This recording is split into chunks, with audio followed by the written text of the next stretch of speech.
नमस्कार, मी तुषार शेटे. आपण पाहताय महाराष्ट्र जीवन न्यूज. मी आहे सध्या जालना शहरामध्ये आणि धनगर समाज हा आक्रमक झालेला दिसतोय. कारण का धनगर समाजाला एसटी आरक्षण अंमलबजावणी करावी या मागणीसाठी गेल्या कित्येक दिवसापासून दीपक बोराडे हे आमरण उपोषण करत आहेत.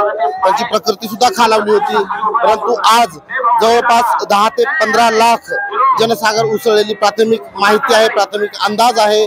आपण पाहू शकता जवळजवळ 15 लाखाच्या जवळपास हा जो जनक्षोभ आहे तो जनक्षोभ इथे उसळलेला आहे. आपण माझ्या बाजूला बघू शकता की इतकी प्रचंड गर्दी या आजच्या 24 तारखेच्या रॅलीसाठी इथं धडकलेली आहे.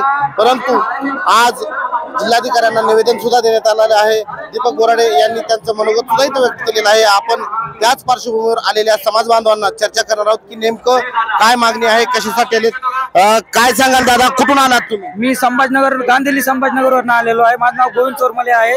आम्हाला काय मागण्या जसं दीपक बोराडे साहेब बोलले तसंच आम्ही इथे तंतोतंत पालन करणार आहे त्याचं. कारण की आम्हाला जोपर्यंत एसटी मध्ये आरक्षण भेटत नाही तोपर्यंत आम्ही काही हलणार नाही. आता आम्ही पण जसं साहेबांनी सांगितलं 26 तारखेला यांच्या तहसील कार्यालयासमोर उपोषणाला बसायचं, तसं आम्ही आपलं उपोषणाला बसणार आहे.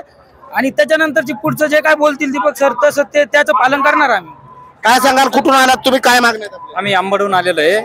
देवा भाऊनं आम्हाला एक शब्द दिला होता 2014ला निवडणुकीत, बाबा आम्हाला तुम्ही खुर्चीवर बसा, आम्ही तुम्हाला आरक्षण देऊ. मोदी साहेबांनी सांगितलं होतं की बाबा तुम्हाला काँग्रेसवाल्यांनी सर्वांनी फसवलेलं आहे, आम्हाला तुम्ही मतदान करा, आम्ही तुम्हाला आरक्षण देऊ. आणि आमच्या घटनेमध्ये 36 नंबरवर धनगर आहे. तर ते काही पॉलिटिक्स लोकांनी काय केलं, धनगड केलेलं आहे. आता दुसऱ्या समाजाला आरक्षण देतील तसं आम्हाला पण दिलं पाहिजे त्यांनी, अशी अपेक्षा करतो आम्ही देवेंद्र फडणवीस साहेबांकडे. आणि जर लवकरात लवकर त्यांनी आरक्षण द्यायला पाहिजे अशीच आमची अपेक्षा आहे त्यांच्याकडून. जर नाही आरक्षण दिलं त्यांनी तर आम्ही आता पुढची कारवाई काय करणार ते ठरवलेलं आहे साहेबांनी, तसंच आम्ही करणार त्याचं पालन. माझ्यासोबत अजून काही समाज बांधव आहे, आपण त्यांच्याशी चर्चा करू. काय सांगाल, काय मागण्या आहेत आपल्या आणि कशासाठी? आमच्या मागणी आहे की आम्हाला एसटी मध्ये आरक्षण भेटलं पाहिजे. कारण संविधानामध्ये 341 कलम नुसार धनगर समाजाला आरक्षण दिलेलं आहे. गेल्या 75 वर्षापासून धनगर समाजाची फसवणूक चाललेली आहे. तरी माझं इथं देवाभाऊला एवढं आव्हान आहे की तुम्ही आमचं असून आम्हाला देत नाही, हा धनगर समाजावर अन्याय आहे. तरी माझं देवाभाऊकडे एवढी मागणी आहे की धनगर समाजाला आरक्षण दिलेच पाहिजे, कारण ते आमच्या हक्काचं आहे. एवढं बोलतो मी आणि देवाभाऊला एवढं आश्वासन करतो की त्यांनी लवकरात लवकर एसटी आरक्षण धनगरांना प्रमाणपत्र द्यावे. नक्कीच. तर एसटीचं आरक्षण ऑलरेडी धनगरांना आहे, परंतु संबंधित धनगरांना त्याची अंमलबजावणी होत नाही. घराण्याचे राजे आहेत, भूषणसिंह राजे आहेत. भूषणसिंह राजेंना मी प्रश्न विचारला आहे. राजे, काय सांगाल, सरकारला कसा इशारा आपण द्याल? या धनगर समाजाला एसटी मध्ये आरक्षण लागू करेल का सरकारला काय अल्टिमेट द्यायला? आम्ही कोण काय बोलायची गरज राहिलेली नाहीये. रस्त्यावर आज ज्या प्रमाणात धनगर समाज उतरलाय, समाजानंच सरकारला इशारा दिलेला आहे. आमच्या हक्काचं जे आरक्षण आहे ते लवकरात लवकर द्या, नाहीतर ही जनता उद्या तुम्हाला मुंबईत पाहायला मिळेल. जर सरकारने आपल्या मागण्याकडे सकारात्मक नाही पाहिलं तर सरकार इथून पुढचा अजेंडा काय असणार आहे? आम्ही सगळ्यांनी, धनगर समाजातल्या सगळ्याच पक्षाच्या नेत्यांनी सगळ्यांनी मिळून हा निर्णय घेतलाय की जी भूमिका दीपक भाऊ बोराडे घेतील त्या भूमिकेच्या बरोबर आम्ही सगळेजण उभं राहू. ते जो निर्णय घेतील त्या निर्णयानुसार आम्ही पुढे जाऊ. दीपक भाऊ बोराडे जे निर्णय घेतील तो निर्णय आम्हाला मान्य आहे, असंही भूषणसिंह होळकर यांनी म्हटलेलं आहे. भूषणसिंह राजे हे होळकर. माझ्यासोबत अजून काही समाज बांधव आहेत, माझ्यासोबत काही मराठा समाज बांधव सुद्धा आलेले आहेत. सर, कुठून आलात, काय नाव?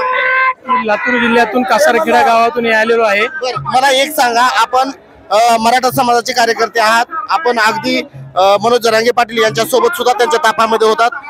काय सांगाल, एकीकडे लक्ष्मण हाके हे धनगर समाजाला ओबीसी म्हणून ओबीसी कडे वळवत आहेत आणि एकीकडे आज जे बोराडे आहेत ते बोराडे म्हणतायत की धनगर समाज हा एसटी आहे. ते दोन्हीचं समीकरण काय? लक्ष्मण हाके या धनगर समाजाला वेगळ्या वाटेनं, वेगळ्या दिशेनं चालवतात का? काय सांगाल याबद्दल? लक्ष्मण हाके साहेबांना विनंती आहे की धनगर समाजांना तुम्ही कुठेतरी वेगळ्या वर्णावर नेऊन ठेवू नका. की धनगर समाज हा 12 बलुतेदार समाज आहे, कष्ट करणारा समाज आहे. 75 वर्षापासून धनगर समाज हा संघर्ष करतोय. त्यांच्या वाट्याला आता कुठं तर आरक्षण मिळण्याची वेळ आलेली आहे. तर तुम्हाला लक्ष्मण हाकेला एक मराठा समाजातर्फे विनंती आहे की समाजाच्या पाठीशी तुम्ही खंबीरपणे उभा राहा आणि समाजाच्या पदरात आपल्याला कसं एसटीतून आरक्षण पाडून घेता येईल याकडे कुठे तर लक्ष द्या. काहीतरी 4 लोक राजकारणी लोकांचं ऐकून तुम्ही कुठे तर समाज वेगळ्या दिशेला नेऊ नका. लक्ष्मण साहेबाला एकच विनंती आहे आणि धनगर समाजांना विनंती करतो की जोपर्यंत मराठा समाजाचा श्वास आहे तोपर्यंत धनगर समाजासोबत लढण्यासाठी रस्त्यावरची लढाई असेल, संविधानिक लढाई असेल, जी कुठली काही आरक्षणासाठी एसटी मधून आरक्षण भेटण्यासाठी जी कुठली लढाई लढण्याची असेल त्यावेळेस गावगाड्यातील मराठा समाज हा धनगर समाजाच्या खांद्याला खांदा लावून लढण्यासाठी तयार आहे, एवढीच विनंती करतो. नक्कीच. तर जोपर्यंत मराठा समाजाच्या जीवामध्ये जीव आहे तोपर्यंत धनगर समाजाची एसटी आरक्षण अंमलबजावणीची मागणी पूर्ण होत नाही तोपर्यंत आम्ही रस्त्यावरही उतरायला तयार आहोत आणि आमच्या जीवाची बाजी सुद्धा लावायला तयार आहोत, असंही मराठा समाजाचं म्हणणं आहे. आपल्यासोबत अजून काही कार्यकर्ते आहेत, काय सांगाल, काही मागणी आहे, कशा पद्धतीने? 2014 मध्ये देवेंद्र फडणवीस म्हटले होते की पहिल्या कॅबिनेट मध्ये आरक्षण देऊ. कोण म्हटलं होतं? देवेंद्र फडणवीस म्हटले होते. मग ते म्हणते मग आता 36 नंबरला पण आरक्षण आमचं संविधानामध्ये आहे, मग ते आमचं आम्हाला भेटलं पाहिजे ना, म्हणून आम्ही लढतो. आम्ही दीपक भाऊ बोराडे यांनी सांगितल्याचं पालन करून शेवगाव मध्ये आम्ही शेवगाववरून आलेलो आहोत. शेवगाव मध्ये तिथे जालना जिल्हा जालनाच आहे का? अहिल्यानगर जिल्ह्यामध्ये शेवगाव तालुका आहे माझा आणि शेवगाव तालुक्यात हे काही बांधव आहेत. आम्ही भरपूर बांधव या ठिकाणी आलो आहोत. आम्ही 26 तारखेला तहसील आंदोलन करणार आहोत, धरणे आंदोलन करणार आहोत आणि दीपक भाऊनी जसं सांगितलं तसंच आम्ही त्यांचं पालन करून पुढं लढणार आहोत. नक्कीच. तर काय सांगाल, या ज्या जिल्ह्याच्या पालकमंत्री पंकजा मुंडे आहेत त्या आल्यात का इकडे? त्यांनी भेट दिली का उपोषणस्थळी? ते आता आम्ही पुढे दाखवून देऊ त्यांना. नक्कीच. म्हणजे त्या अद्यापर्यंत आलेल्या नाहीत. ते आम्ही पुढे दाखवून देऊ. जे आले त्यांचं दुर्लक्ष केलं त्यांनी. जे आले दुर्लक्ष त्यांचा करतात. आम्ही सन्मान करू. काय ध्यान नाही. जे आले पालकमंत्री आले नाही. जे आले त्यांचा आम्ही सन्मान करू. फडणवीस साहेब जे आले अजून त्यांना 14 साली जे 2014 त्यांनी आश्वासन दिलं होतं ते अजून अभ्यास करू राहिले का? दुसऱ्या टर्म म्हणणार मी पुन्हा येईन म्हणले, पुन्हा आले तरी अजून त्यांचे डोळे उघडणार. तरी धनगर समाज त्यांना वेळी जागा दाखवून देईल. नक्कीच. तर धनगर समाज हा वेळीच जागा दाखवून देईल.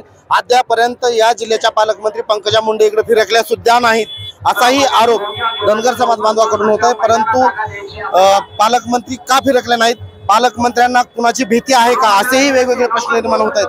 कार्यकर्ते धनगर समाजातील बांधव या ठिकाणी आलेले आहेत. वेगवेगळी वेशभूषा त्यांनी परिधान केलेली आहे. खरं पाहिलं तर आदिवासी जमातीसाठी जी वेशभूषा असते तीच वेशभूषा आज आपल्याला पाहायला मिळते.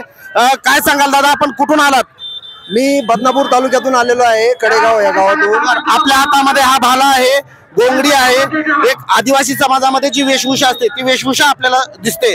नेमकं काय काय दाखवणार होता आपण शासनाला? नाही, हे आमच्या दैवत जे महाराष्ट्राचं दैवत आहे खंडोबाराया, त्यांची थोडक्यात ही केलेली वेशभूषाचा प्रयत्न आहे छोटासा. आणि याच्यातून सरकारचं लक्ष वेधण्याचं एक आम्ही या ठिकाणी मनामध्ये घेऊन आलो.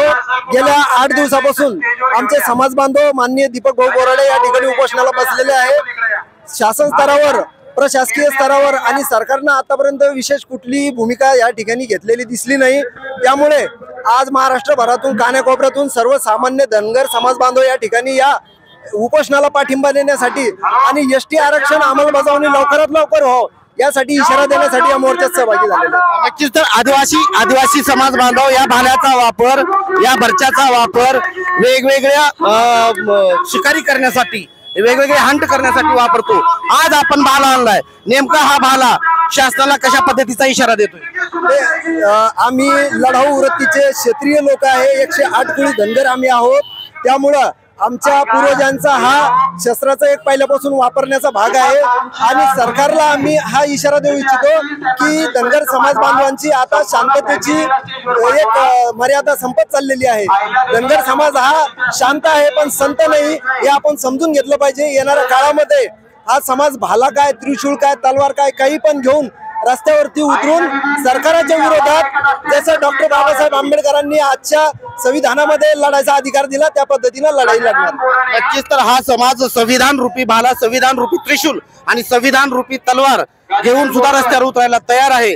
अशाही आक्रमक भावना या समाज बांधवाच्या, या धनगर समाजावर जो अन्याय झालेला आहे, गेल्या 75 वर्षापासून झालेला अन्याय दूर करेल का हे शासन धनगर समाजाकडे सकारात्मक दृष्टिकोनातून पाहिल का? धनगर समाजाच्या ज्या वेगवेगळ्या मागण्या आहेत त्या मागण्या मान्य होतील का? खरं पाहिलं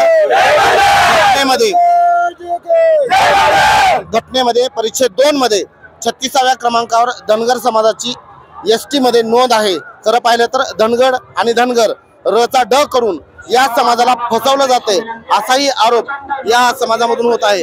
परंतु हा जनक्षोभ उसळण्यापूर्वी, या जनक्षोभाकडून अनर्थ घडण्यापूर्वी देवेंद्र फडणवीस असतील किंवा केंद्र सरकार असेल या दोघांनीही यांना आरक्षण अंमलबजावणी लागू करावी अशी एकंदरीत या धनगर समाजाच्या मेळाव्यातून मागणी होताना दिसते. कॅमेरामॅन आदित्य वसाळेसह मी तुळशीराम शेळके, महाराष्ट्र जीवन न्यूज, जालना.